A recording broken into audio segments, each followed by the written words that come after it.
Hi welcome to Shri Mallika's kitchen. ఈ ఛానల్ని ఆదరించిన ప్రతి ఒక్కరికి మా హృదయపూర్వక నమస్కారములు. ఇవాళ చాలా మంచి టేస్టీ అయిన చికెన్ చటపటా గ్రేవీతో మీ ముందుకు వచ్చాను. ఇది ఎలా అంటే అన్ని చికెన్ కర్రీలా కాకుండా చాలా సింపుల్గా ఈజీగా మంచి రుచిగా తయారు చేసుకోవచ్చు. ఈ చికెన్ గ్రేవీ రైస్లోకైనా బిర్యానీలోకైనా చపాతీలోకైనా ఇలాంటి వాటన్నింటిలోకి చాలా బాగుంటుంది. మరి ఇంకెందుకు ఆలస్యం, ఇంత మంచి చికెన్ కర్రీని వదులుకోకుండా 1 కేజీ చికెన్తో చట్పటా గ్రేవీ ఎలా చేయాలో చూద్దాం. ముందుగా 1 కిలో చికెన్ని తీసుకుని ఒక బౌల్లో వేసుకుందాం. అది చికెన్ తీసుకొచ్చుకున్న తర్వాత మనం నీట్గా 1కి 4 సార్లు కడుక్కోవాలి. అప్పుడేమవుద్దంటే పైన ఉన్న నీసు వాసన మొత్తం వెళ్ళిపోద్ది. ఓకే, ఆ తర్వాత దాంట్లో మనం 1 కప్పు పెరుగు వేసుకుందాం. 1 కప్పు అంటే కొలత ఎలా అంటే ఒక చిన్న ప్యాకెట్ ఉంటుంది కదా, 10 రూపాయల ప్యాకెట్, ఆ 1 ప్యాకెట్ మందం సరిపోద్ది. ఓకే, ఆ తర్వాత దాంట్లో 1 స్పూను సాల్ట్ వేద్దాం. ఇవి 2 వేసిన తర్వాత మనం ఈ ముక్కల్ని బాగా కలుపుకోవాలి. ఈ పెరుగుని ఏంటంటే బాగా పిసుకుతూ పెరుగు కరిగేదాకా, ఈ ముక్కలకి బాగా ఇనికేదాకా మనం ఈ టైప్లో పిసుకుతూ కలపాలి. అప్పుడేమవుద్దంటే ఈ ముక్కలు బాగా పీల్చుకుంటాయి. ఇప్పుడు మూత పెట్టి ఒక అరగంట సేపు ఊరబెట్టినంటే బాగా పులసద్ది చికెన్, సూపర్ టేస్టీగా ఉంటుంది. ఇప్పుడు స్టవ్ ఆన్ చేసి ఒక కడాయి పెట్టుకుందాం. కడాయి పెట్టిన తర్వాత దాంట్లో ఒక 3 గంటలు నూనె వేద్దాం. నూనె వేసాక దాన్ని కాస్త వేడెక్కనివ్వాలి. ఆ తర్వాత 2 బిర్యానీ ఆకులు, 1 ఇంచు చెక్క, ఒక 5 లవంగాలు, 3 యాలకులు ఇవి వేసిన తర్వాత జాపత్రి 1 వేద్దాం.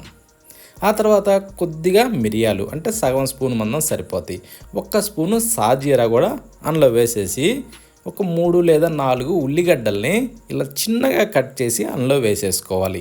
పెద్ద అయితే 3, చిన్న అయితే 4. ఓకే, ఇప్పుడు మనం వీటిని మంచి కలర్ వచ్చేదాకా వేగనివ్వాలి. అంటే గోల్డెన్ బ్రౌన్ కలర్ మనకి ఖచ్చితం రావాలి. అది ఎప్పుడైనా ఏంటంటే మనం ఆనియన్ వేసినప్పుడు మాడకుండా మంచి కలర్ వచ్చే విధంగా మనం ఈ టైప్లో వేయించుకున్నామంటే సూపర్ రుచి వస్తుంది. ఇప్పుడు మనం ఇందాక ఊరబెట్టిన చికెన్ ఉంది కదా, దాన్ని ఇందులో వేసేద్దాం.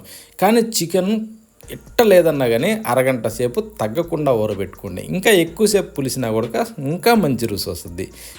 మనకు టైం లేదనుకున్నారా, కనీసం అంటే ఒక 20 నిమిషాలైనా సరే దాన్ని ఊరనివ్వాలి. అప్పుడే దీనికి రుచి తగ్గకుండా ఉంటుంది. ఓకే, ఇప్పుడు మనం ఈ టైప్లో కాస్త బాగా కలుపుకోవాలి. కిందకి మీదకి తిరగేసిన తర్వాత మూత పెట్టి ఒక 6 నుంచి 8 నిమిషాలు బాగా డమ్ అనగనివ్వాలి.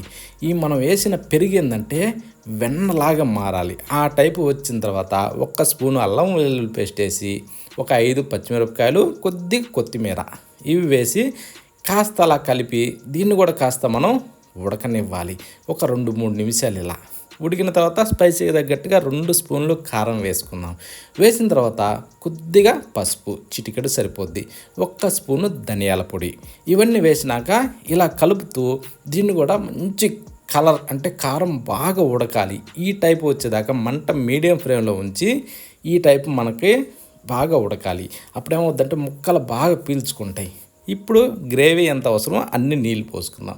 నేనైతే 1 గ్లాసు నీళ్ళు పోసా. ఆ తర్వాత రుచికి సరిపడా సాల్ట్ వేసుకునేసి కాస్త అలా కలిపి మూత పెట్టి దీన్ని ఇప్పుడు ఒక 6 నుంచి 8 నిమిషాల సేపు ఉడకనివ్వాలి. అది ఎలా అంటే మంట మీడియం ఫ్లేమ్లో ఉంచి సన్న మంట మీద ఉడికితే కూర ఉంటుంది, భలే ఉంటుంది. ఓకే, ఇప్పుడు సగం స్పూను గరం మసాలా వేసి, సగం స్పూను చాట్ మసాలా వేసి, కొత్తిమీర అలా చల్లి ఇప్పుడు రుచి చూసుకునేసి ఆ తర్వాత స్టవ్ ఆఫ్ చేసేద్దాం. ఇవి ఎక్కువ శాతం ఉడికే అవసరం లేదు. కానీ ఈ కూర మాత్రం ఎంత బాగుంటుందంటే అంత బాగుంది. ప్రతి ఒక్కరూ ట్రై చేయండి. చట్పటా గ్రేవీ ఎలా చేయాలో అర్థమైంది కదా, చాలా సింపుల్గా తయారు చేసుకోవచ్చు. ఎవరైనా సరే ఈజీగా టేస్టీగా తయారు చేసుకోవచ్చు. మళ్ళీ కలుద్దామా?